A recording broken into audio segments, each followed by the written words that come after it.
Hola, ¿qué tal? Muy bienvenidos. Esto es Lex Tributario TV.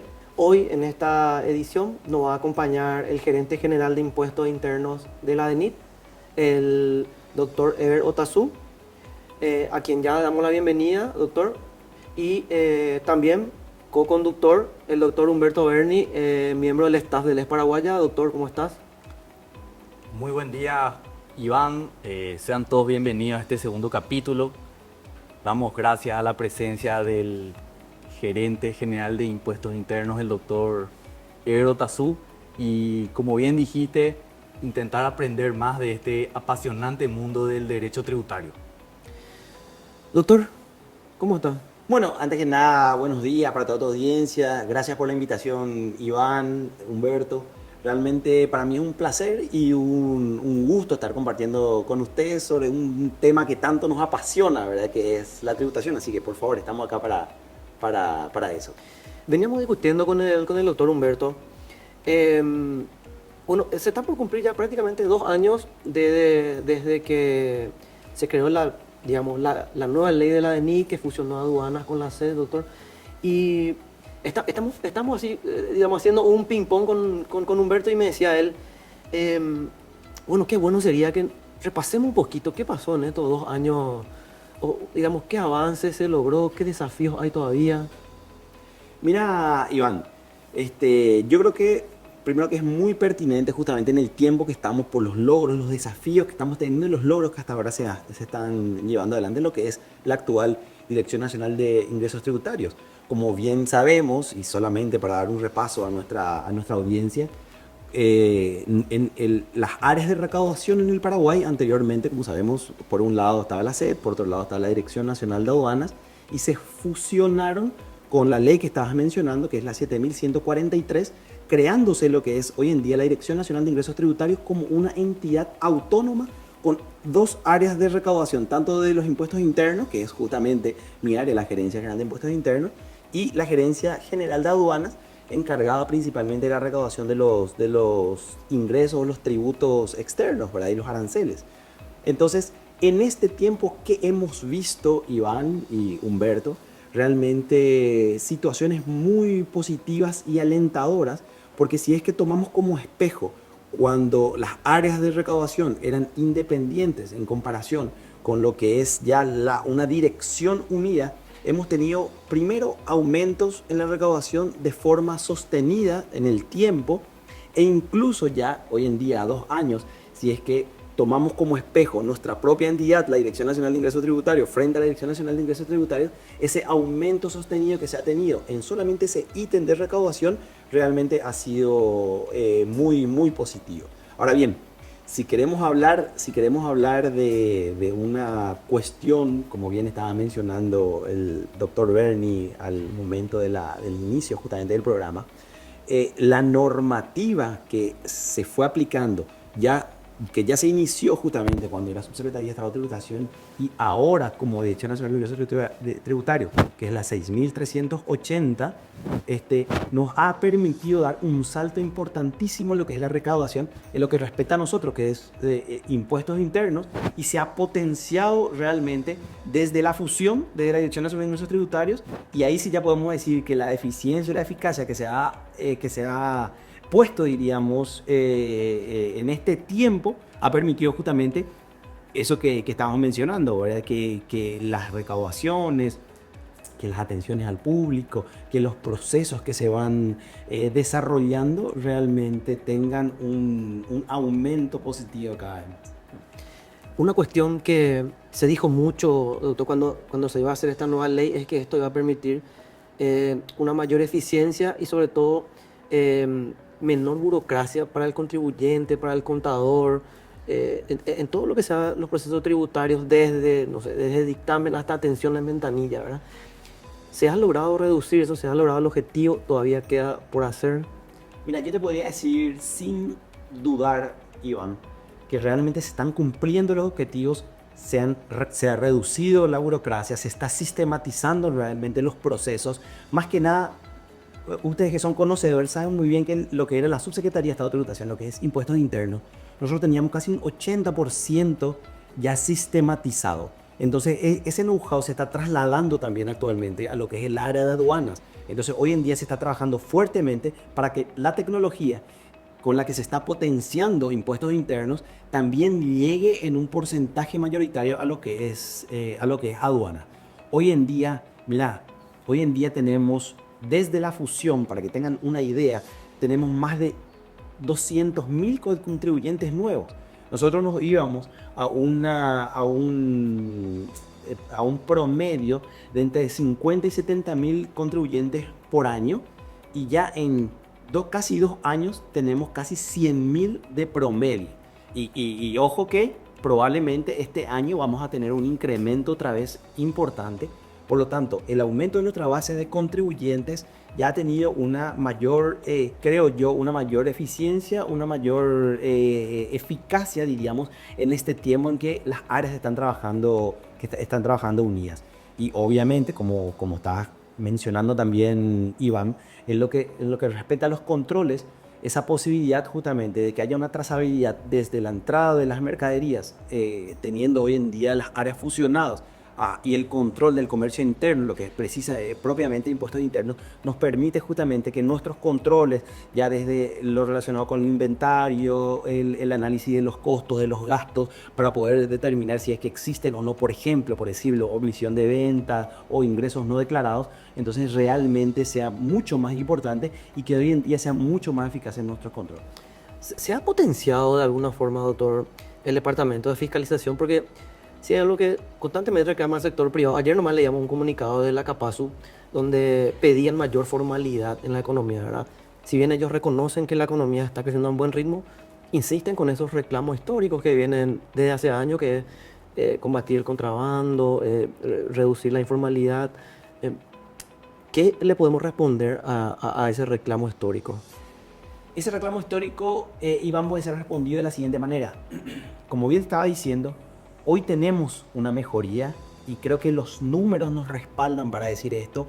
La sensación, yo creo que pública también nos permite ser optimistas, pensando de que las cosas se están haciendo bien y que tenemos justamente una proyección para mejorarla. Ahora bien, tenemos mucho por mejorar.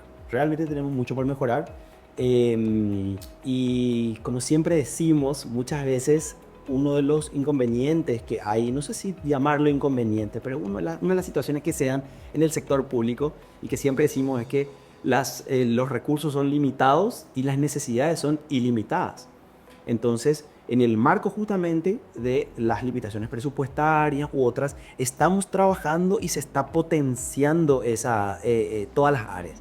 Específicamente en la cuestión de la formalización que me estás mencionando, Iván, uno de los puntos que a nosotros nos muestra un poco la pauta de que hemos mejorado, no es solamente el aumento, por ejemplo, en la inscripción de contribuyentes, sino también en que hemos llegado a sitios que anteriormente parecían inexpugnables. Es de público conocimiento que hemos trabajado o que estamos trabajando fuertemente en las áreas de frontera. Se acordarán seguramente cuando enviamos contingentes de control y de inscripciones, de formalizaciones, vemos las PAF y empezamos a trabajar sobre un sistema también de, por ejemplo, de despachos simplificados en la Nahua. La Nahua era un territorio que realmente era prácticamente, no voy a decir tierra de nadie, ¿verdad? Pero era un territorio muy hostil, muy difícil, por decirlo de alguna manera. Entonces llegamos a esos territorios, Ciudad del Este, Encarnación, hemos reforzado justamente los trabajos en esos lugares. Hoy en día tenemos casi 1.500.000 procesos entre emisión de certificados, constancias de no retención, presentación de declaraciones, orientaciones. Tenemos, por ejemplo, hemos llegado a más de 130 distritos en todo el Paraguay. En este tiempo, solamente hablando de estos 2 años desde que somos DENI, justamente, hoy en día, por ejemplo, podemos hablar que tenemos esos regímenes del impuesto a la renta empresarial, el IRE simple, el IRR simple, que nos permiten justamente que los pequeños, medianos contribuyentes tengan una opción simplificada para poder ser contribuyentes, para entrar en la formalidad, y entrar en la formalidad nos permite aumentar la base de contribuyentes y obviamente con el tiempo eso también nos va a permitir una mayor recaudación. Y por sobre todas las cosas, nosotros siempre apostamos a la formalización porque creemos justamente que ese es el camino para el desarrollo económico. la formalización es la que nos va a permitir salir adelante, le va a permitir al pequeño, al micro contribuyente entrar dentro del sistema financiero para adquirir créditos blandos, para que su emprendimiento siga progresando, para que se pueda seguir desarrollando. Y esa es la idea justamente que tiene nuestra administración, que si bien la dirección es una dirección, una institución recaudadora, lo que busca justamente es el mejoramiento, buscar el desarrollo económico a través justamente de un sistema tributario justo, correcto, y también con una presión tributaria moderada, como estabas mencionando, porque es la característica de nuestro país. Excelente, doctor. Justamente algo que mencionás y que sería oportuno que nos puedas dar un pantallazo general a todos estos inversores que están del otro lado y que van a entrar a sumarse a estos nuevos contribuyentes, de cómo es nuestro sistema interno de impuestos. Mira, Humberto, nosotros tenemos un sistema simple, sencillo y de alguna otra manera barato, que hace propicia justamente las inversiones en el país. Con la ley 6.380, nosotros contamos con un sistema de impuestos internos que está basado en 6 tipos de impuestos: 4 a las rentas y 2 al consumo. Tenemos el IVA, el selectivo al consumo, que se mantienen. Tenemos un impuesto a la renta empresarial, que es básicamente el impuesto que nació de la fusión del IRASIS, del impuesto a la renta de actividades comerciales, industriales y servicios que existía antes, y del IRAGRO. Entonces, hoy en día, el IRE, el impuesto a la renta empresarial, es un impuesto justo, equitativo, equilibrado, con una tasa moderada, que permite justamente a los inversionistas tener una seguridad de cómo va a ir su negocio, cómo va a desarrollar su negocio a lo largo del tiempo. ¿Por qué digo esto? Porque hoy en día, anteriormente, para tener una idea, anteriormente, por ejemplo, había un sector que pagaba distribución de utilidades y había otro sector que tenía ciertas ventajas, como por ejemplo ese tipo de pago, una tasa inferior. Hoy en día todas las empresas, las grandes empresas, medianas o grandes empresas, pagan una misma tasa, que es el 10%. Todas las empresas también tienen, si es que van a distribuir utilidades, pagan una tasa del 8%, 8% nacional, y si es internacional es 15%. Entonces las reglas o la cancha del juego está equilibrada para todas las empresas, sea comercial, industrial, de servicio, agropecuario, etc. Entonces tenemos justamente el IRE, tenemos también el impuesto a la renta personal, que hoy en día tiene una carga diferente a lo que era con la ley 2421 del anterior, porque hoy en día están bien establecidas cuáles son las rentas de servicio y cuáles son las rentas o ganancias de capital, y tienen tasas distintas. Y asimismo también, bueno, tenemos los 3 regímenes especiales del impuesto a la renta empresarial, que es el régimen, como bien mencionamos, el RESimple, para aquellos contribuyentes que tienen un ingreso de hasta 80 millones en el año. Estos contribuyentes no facturan con IVA, están exentos justamente de pagar el IVA, o no alcanzados más bien por el IVA, emiten boletas de venta y tienen casi una alícuota ínfima que va de 20.000 a 60.000 guaraníes mensuales. Con eso ya pueden entrar dentro del sistema financiero y pueden justamente ya desarrollar su emprendimiento de una manera mucho más empresarial, o estar dentro de la formalidad con todas las ventajas que eso le otorga. Tenemos un régimen simple, que es para las empresas de hasta 2.000 millones de guaraníes de ingresos, y el régimen general, que como sabemos es ya para aquellos que tienen aquellas empresas en las que ya tienen otros requisitos, presentación de estado financiero, de balances, su régimen de liquidación es un poco más complejo, normalmente dirigida para las empresas más grandes. Entonces, en este abanico, digamos, tributario que tenemos, nosotros tenemos una presión tributaria, imagínense, de 11,8%, alrededor del 12% de presión tributaria, con tasas máximas del 10%.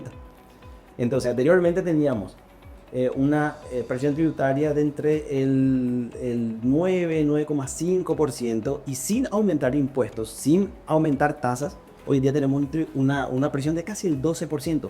Eso es fruto justamente de todo el trabajo que se vino realizando en este tiempo, y sobre todo desde que se creó la Dirección Nacional de Ingresos Tributarios. Hoy Paraguay tiene las tasas más bajas, doctor, a nivel regional. A nivel regional creo que tiene las tasas más convenientes y es uno de los países que tiene las tasas más bajas, efectivamente. A ver, si hablamos del IVA, por ejemplo, te podría decir que en Latinoamérica el único, o más bien en América, el único país que tiene una tasa más baja de Paraguay es Panamá, que es el 7%. Pero ojo, Panamá tiene el canal de Panamá que le reditúa ingresos extraordinarios muy, muy altos. Entonces, y después somos el país con el IVA más bajo. Y lo mismo ocurre con el impuesto a la renta. La vez pasada tuvimos una reunión fructífera con el doctor Humberto, con unos empresarios interesados en venir a Paraguay. Y lo primero que nos preguntan es, ¿en cuánto tiempo me va a salir mi RUC? ¿O en cuánto tiempo voy a estar como contribuyente para poder operar en el país? Hay una respuesta, eso no te quiero matar, doctor, pero hay una respuesta para eso. Claro que sí, por supuesto. Dependería también mucho del tipo de contribuyente, si es persona física, persona jurídica, porque hemos acortado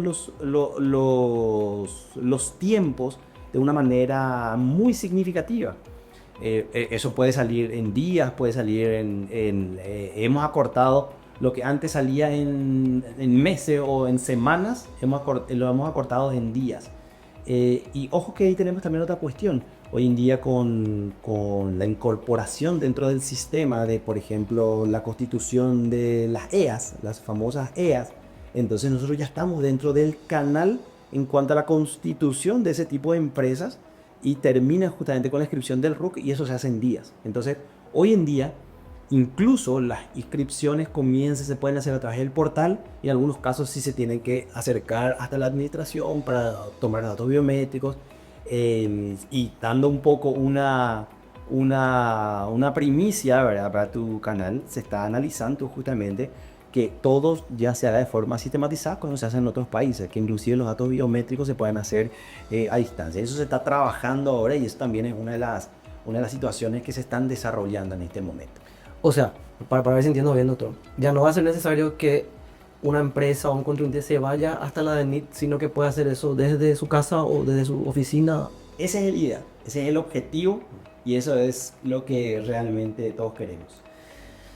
¿Vos crees, doctor, que es suficiente que tengamos tasas bajas para atraer inversiones?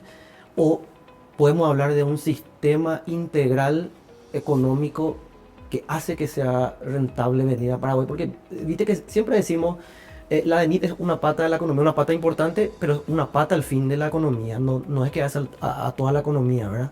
Claro, totalmente, es así como decís. Mira Iván, en el año 2018, cuando era el viceministro Fabián Domínguez, que lo conocen muy bien, se elabora, yo creo que mediante un pacto, probablemente el pacto social más importante en el Paraguay que se hizo por lo menos en los últimos 20-30 años para crear esa ley, la ley 6.380. Ustedes no sé si se acordarán que en ese entonces se realizan más de 30 mesas de trabajo económicas, no solamente con los funcionarios del sector público, de tributación, del Ministerio de Justicia, de Economía, etcétera, sino también de los distintos gremios, los gremios agropecuarios, industriales, comerciales, los profesionales, abogados renombrados, también contadores, los gremios de contadores y abogados, y como consecuencia de un gran consenso, claro, no siempre uno se va a poner de acuerdo, alguno habrá querido alguna otra cosa, nosotros también, pero en el marco de un gran consenso que duró casi 9 meses con los estudios, tanto en el Congreso, nace esta ley 6.380. La ley 6.380 nos ha permitido justamente un marco normativo muy importante que nos ha dado una posibilidad de pasar inclusive de la mejor manera entre todos los países de Latinoamérica las etapas difíciles como la pandemia o como otras situaciones de sequía u otras especialmente se fueron dando en el tiempo.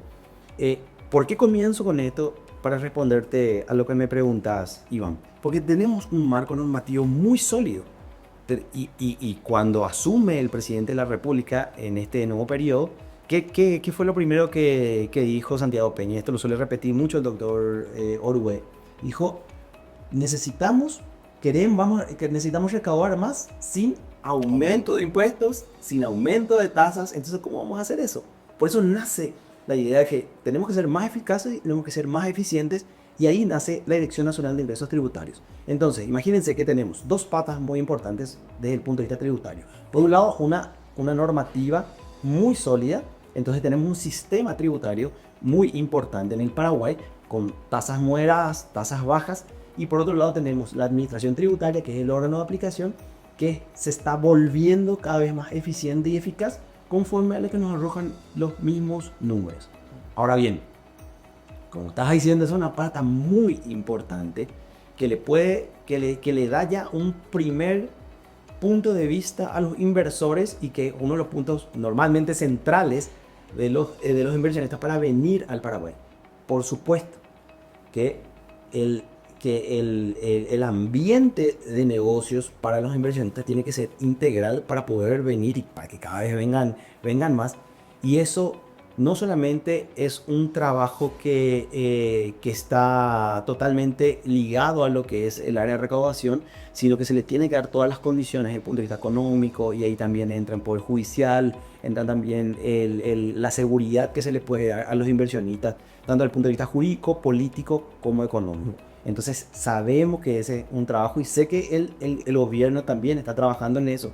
Y por nuestra parte, bueno, en el área que nos corresponde a nosotros, queremos seguir potenciando lo que es tener una presión tributaria moderada, tener controles eficaces y darle una prestación de servicios a los contribuyentes de la mejor manera posible.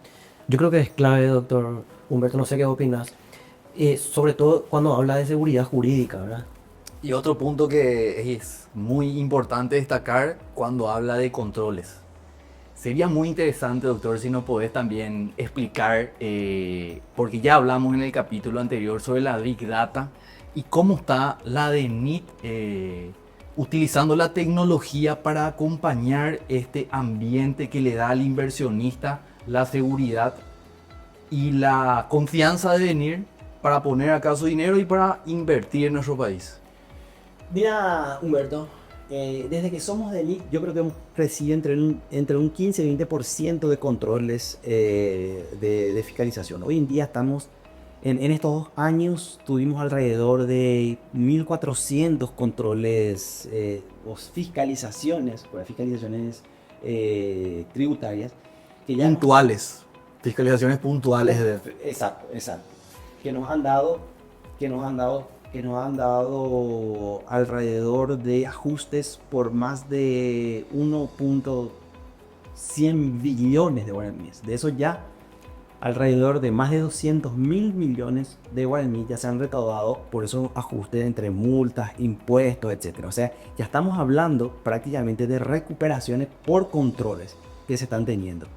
Y hablamos de procesos de cobranza que gracias a ya el trabajo, diríamos, lo que sería la dirección de recaudación, de aproximadamente más de 900.000 millones de guaraníes de recuperación en procesos de cobranza, y están teniendo ya prácticamente entre un 60 y un 80% de efectividad en comparación realmente con años anteriores. Entonces tenemos una evolución.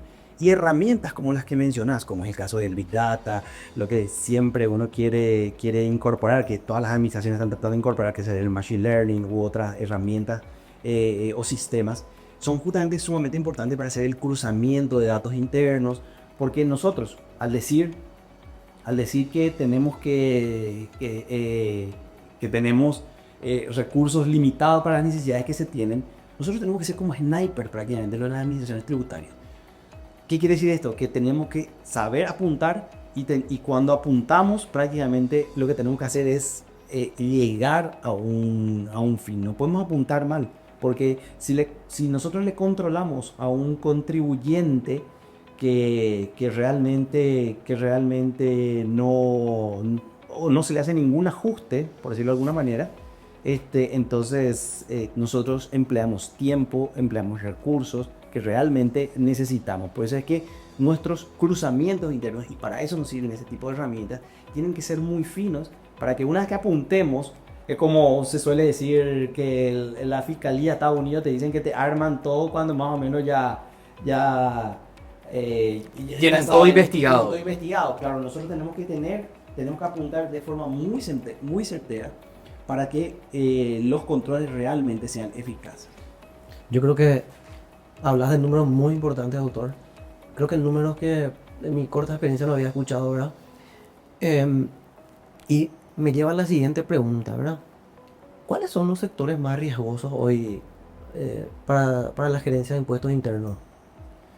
Bueno, realmente nosotros tenemos una alerta para todos los sectores. No quisiera hablar de uno en particular porque podrían señalar Pero que estoy... vamos a reformular la pregunta. De todas estas sanciones o recupero de impuestos, ¿cuál es el sector, digamos, que tiene mayor participación? Bueno, y realmente el comercial y red de servicios. Y si es que queremos hablar, por ejemplo, de servicios, nosotros hemos puesto mucho énfasis en el sector de la construcción, las industrias en sí, y la parte comercial. O sea, lo comercial, industria y servicios siempre son áreas que realmente son muy importantes para nosotros y son las áreas realmente que buscamos justamente que se potencien por un lado y ese potenciamiento tiene que hacerse a través justamente de la correcta aplicación del sistema tributario en esos sectores. En el programa anterior nos decía el doctor Oscar Orué que estaban así de detectar un mega esquema o de dar a conocer un mega esquema de evasión.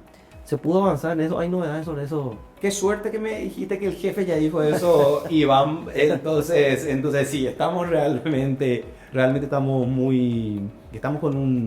con el área de inteligencia, con unos trabajos sumamente importantes. Pero, ¿qué detalle se puede dar sin entrar en el tema del secreto de las actuaciones? ¿Qué detalle podemos dar? Y son esquemas que, una vez más, en parte de ellos tienen características similares a otros, ya sea de facturación falsa, etc.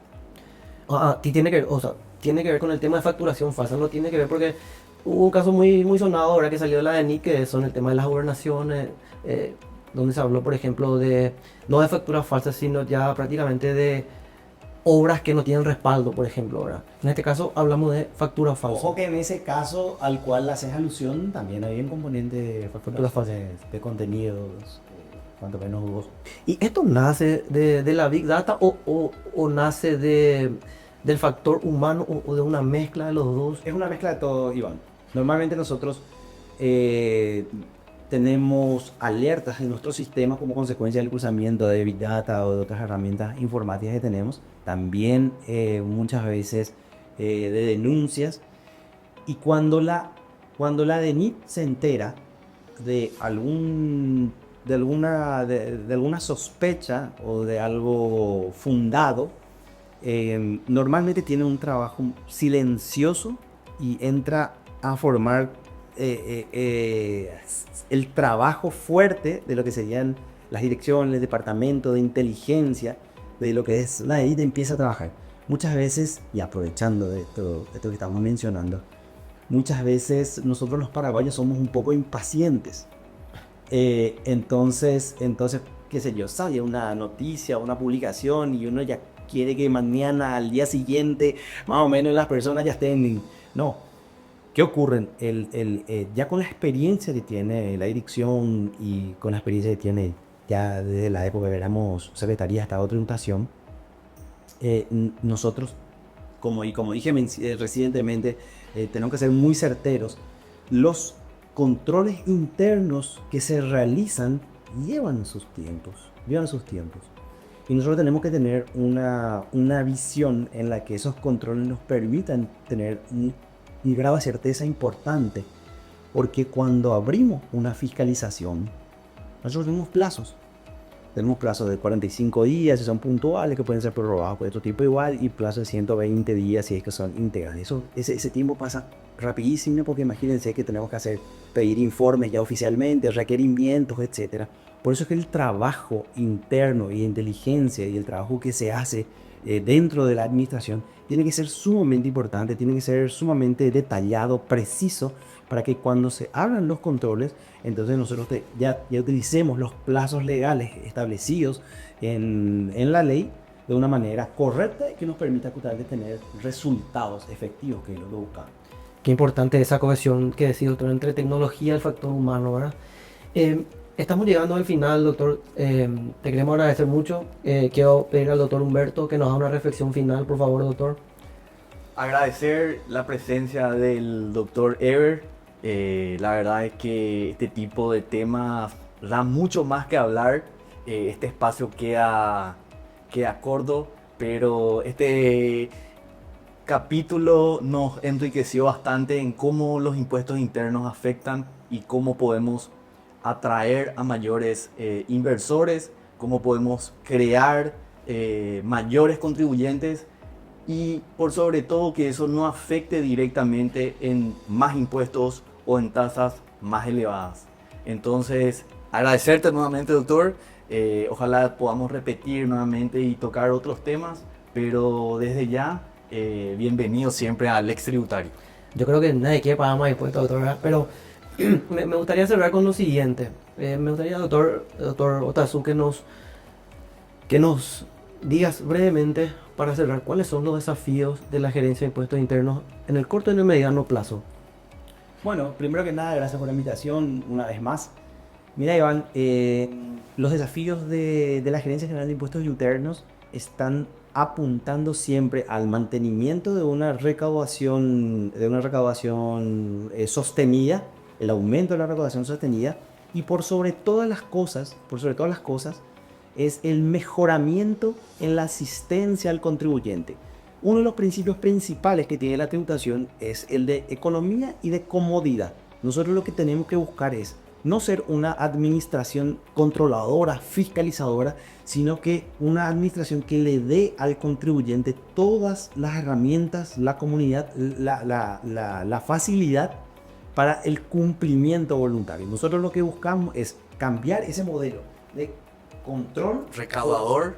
No, de recaudador vamos a hacer siempre, eso no vamos a cambiar, pero cambiar ese modelo de control por ese modelo de gestión eficaz, de eficiencia, que permita justamente que la persona que los contribuyentes tengan la capacidad, la facultad de poder discernir de que cumplir voluntariamente es mucho mejor que estar recaudando. Entonces nosotros tenemos que darle a la ciudadanía todas esas herramientas, darle ese abanico de posibilidades para que el cumplimiento voluntario crezca y de esa manera ni siquiera estemos pendientes de los controles.